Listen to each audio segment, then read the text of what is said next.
everybody, and welcome to Break Time Conversations, a YouTube channel where I have conversations around education. I have been a teacher almost all of my life, and education fascinates me. And along this journey, I have met so many interesting and inspiring people. And so I have decided to document my conversations with them here so that everyone can hear their stories and the amazing work that they do. I'm here today with Kamini Ravichandran.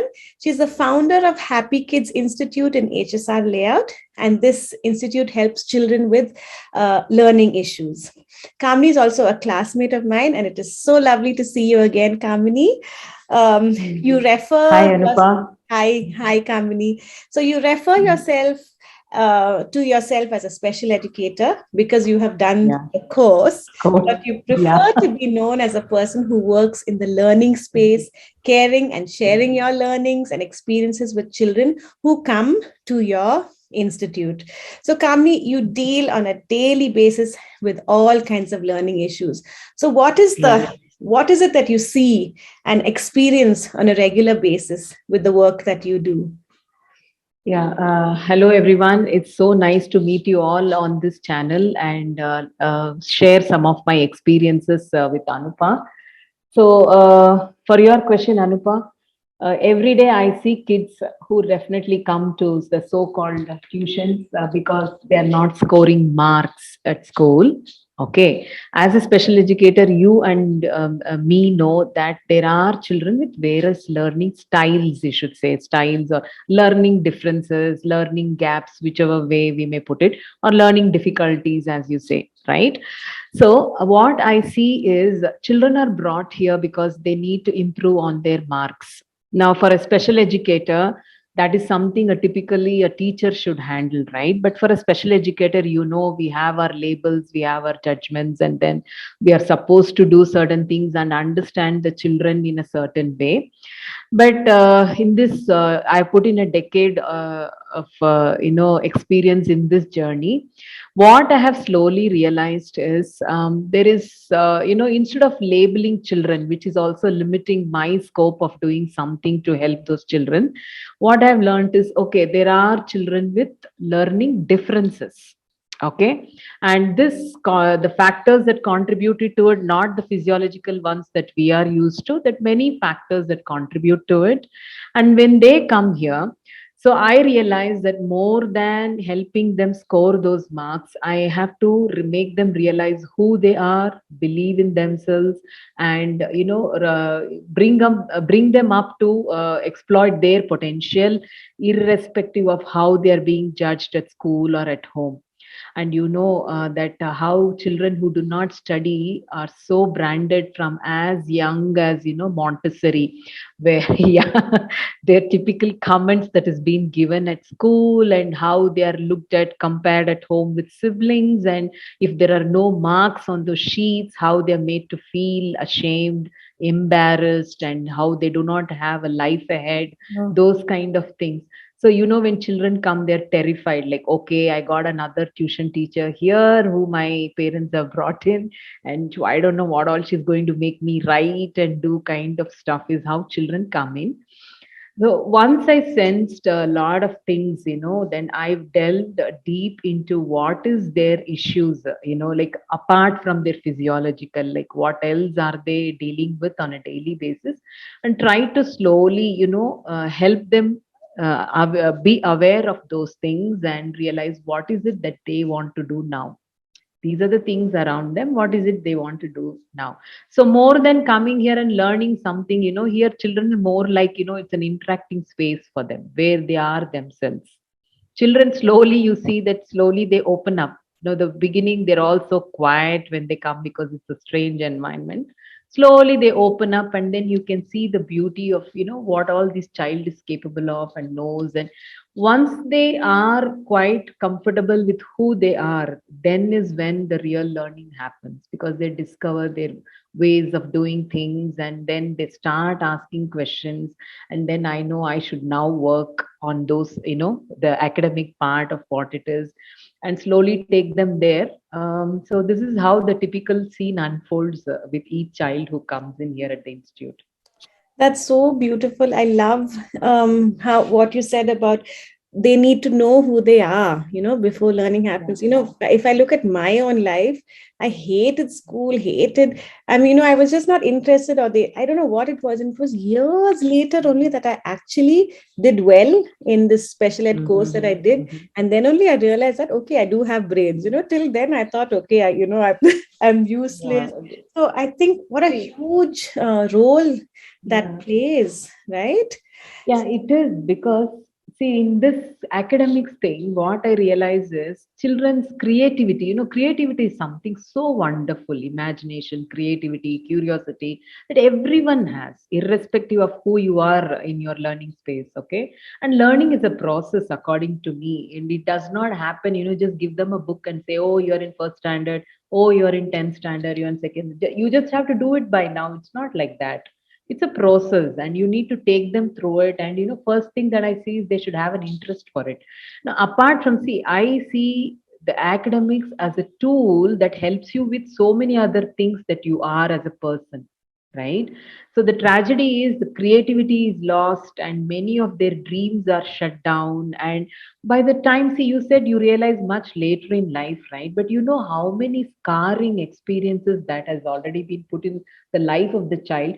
Sometimes when they bring this children when they're in eighth or ninth, and they say 10th is they have to pass kind of a thing, how many months or days it takes for me to remove that scar that is there, or the fear or anxiety about exams. That is my first task before I even start academics. So it's so painful sometimes, I mean, to hear the experiences that these children have when they open up, right? It's so painful to hear what they have gone through. And I see that so many beautiful lives are crushed by then. Then once they realize who they are and the self-belief sets in, and then there is no stopping them. But then by then there's so much that they have to deal with. It's a sad part of things. Yeah, Yeah. yeah.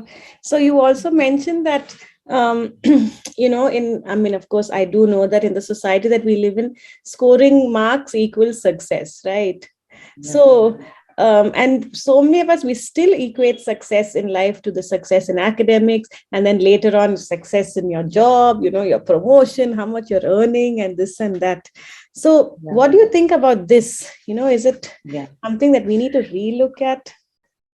See, here I would, because this is, I know it's reaching the public, I want to create an awareness. See, the English speaking public that we are, and the so called, who are able to afford certain schools, we know we have global exposure, right? And because we know the language, we can read, we understand a lot of things. And of course, now we know what weightage can be given to what. But still, there's a huge chunk of population who want English education, because basically they all speak mother tongue at home, and parents are not so very well educated, in the sense they've not done their post graduation and they're not so very good with English, and many are first generation learners. For them, success is equal to marks on them. I always hear that, okay, they need to get this. I'm told that they need to get this percentage to get into this college, to get into this course, to get into life this way. Then you ask them further questions, they don't have an answer. Why do you feel this way? Why do you feel this is the college that is going to give the best education for your child? Then they don't have an answer, because everybody says, and everybody, and it is what is the new in the news, that this is the top college and this is what it is, and those are my relative who has done this, he's so well, he's earning so much. So what they the major the value that they don't realize is, who is this little child that they have, what else he's capable of. Probably he has a potential much more than that relative that they are talking about. They fail to understand their children so much, and they're so into that conditioned mindset, that I've they say that, okay, I say only 3 days a week there is class for a first standard child. Then they will, can you complete the portions within those 3 days, kind of, and the teacher, once the child comes up to a certain level, see, this was a child who was not even able to put something to the paper. They were not interested with studies, but once they come up to the level, then the expectation is she can do more. Now that 13 has to become 30, and they have to keep increasing those marks. but they don't realize the beautiful efforts that the child put in fighting against so many difficulties that is so inbuilt with the child and it's trying to show up. And yet she's told you are not enough, right? So it sets them back. You know, you and me know that. So to make these parents understand who are first generation learners and who think that English education will upgrade their social status, and they can come up something economically and all those expectations that they have, then there is this child, because he's a first generation learner struggling with so many issues and stereotypes. Oh my god, bridging that gap and pulling both of them together to see what they, I mean, the dream is to live a good life, right? And that doesn't necessarily mean a good college and particular profession, right? And there's so much creativity in these children, but we hardly have time to give the space. And skills, I also want to stress upon that skills not being developed in children. How many of them still do not know to communicate, how to talk, what not to talk, simple as that. Communication skills, and then study skills that is required. They just bring the questions, they just have to write the answer, and they all that they know is I have to put it on paper as much as possible to get those marks that everybody will clap for. It is very, Mm. very linear, and very, I should say, constricted way of thinking about learning and not making learning joy or fun to do, right? So Yeah, that is what these children see. I yeah. mean, sometimes it's so depressing to see that they're all stuck in that world, and they That's don't get to very see the true. other part. So I think Yeah, parents also do play a huge role in this, right? So do yeah, you work very closely with the parents, or do yeah, you have yeah. like a system that you follow when it comes to dealing with them? Yeah, so whenever possible, I do call them up for workshops where I try to let them know what is learning exactly and how to understand their children. And many of them, of course, it's not easy to bring all of them at a time. So, what I do is I personally take it upon myself to frequently call them and speak to them whenever possible, whenever I have time, and based on my observations of the children, I try to let them know like what else they can do with the child to make the home a good environment that the child can really thrive in. So I take it upon myself to personally call them, build that relationship, and let them know. And as much as possible, wherever possible, talk to them, build mostly a relationship, kind of a very close contact with them, to let them know, of course being more diplomatic, and where else they can do things like that. And it's over the years, and I can see if they are sticking to me for a few years, I do see some changes that they are able to bring in, because they see the results, right, the change in their children, and so then that confidence builds in, and then they try to listen to what I am sharing with them. And yeah, with few kids I am able to do, but I do have my failures and big failures, and I do feel sad for those children who couldn't benefit from what I was trying to share with their parents, because they leave my classes then. So Yeah. that's yeah, yeah. It's it's sad. Then I try to keep to know about that child through others who know them and stuff, and see, keep giving pointers and feeders through these kids, so Yeah. keep the confidence level of those children and all that. So the small ways that I try to do things. Yeah, Nice, yeah. very nice. So, Mm. how do you keep yourself motivated? Because you mentioned about the challenges and disappointments. Yeah. So the thing is, I ask myself, uh, why am I doing this profession? Okay, first I ask myself, okay, because everybody knows, you need to get something out of what you're doing, fine. So I ask myself, and then I see that, see, I have, as a teacher, you're creating lives out there, you're molding lives out there. Those are seeds that have come to you, and like a gardener, you need to really take care. The ultimate thing is, see, these children are the future. They are the future for us, for all of us, right? Instead of blaming what is going wrong today, and these children are coming into my hands, then I will see what best I can do to make them better citizens or better individuals. so that the space or the environment that we live in are filled with individuals who have, good values and good thinking and stuff like that. So that is my main motivation. Okay, so I am creating the environment that I want to live in is one. So that is my selfish motive here. And yeah, I do have my physical and mental fitness programs that I do tune into, and meditation. I do meditation, and that has helped me. And yeah, I do take my time off whenever possible. Like holidays are a strict no, no. I don't take classes, no summer camps and stuff. Those are the times that I travel, read, and spend time the way I want to. So I do give those breaks in between that keeps me energized and motivated.